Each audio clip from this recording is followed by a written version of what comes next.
Bonsoir Manuel Valls, vous êtes sous le feu des critiques de l'opposition. On vous entendra dans un instant sur ce bilan. D'abord, gros plan sur ces vols. Le calcul est vite fait. Il y a aujourd'hui en France plus de 1000 cambriolages chaque jour en moyenne. Et le marché de la protection est en plein essor. Ambroise Boulay, Pascal Caron avec nos bureaux en région. Dans cet immeuble de Toulouse, les malfaiteurs n'ont pas eu besoin de violence. Ils ont agi en toute discrétion. Donc à cet étage, il y a l'appartement du fond qui a été cambriolé. Il y a donc notre appartement également et au fond... 5 logements cambriolés en quelques semaines. À l'aide de fausses clés, les voleurs ont même pris soin de refermer la porte derrière eux.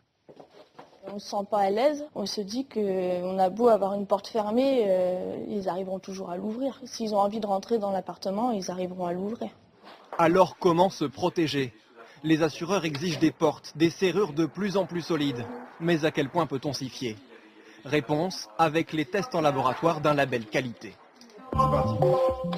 Et pour ces tests, une seule méthode, il faut frapper fort. 4 secondes. Une poignée de secondes et cette porte achetée dans la grande distribution cède.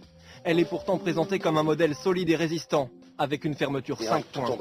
Mais ce n'est pas le nombre de points de verrouillage qui compte le plus. Une des premières choses à regarder, c'est vraiment les points de verrouillage, d'accord, et éviter d'acheter ce type de galets. Hein. Ça tient vraiment sur quelques millimètres. Seconde porte sur le banc d'essai, un modèle plus costaud, à 2000 €. Cette porte est 10 fois plus chère que la première.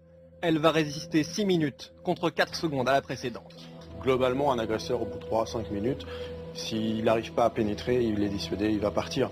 Mais il n'y a pas de porte.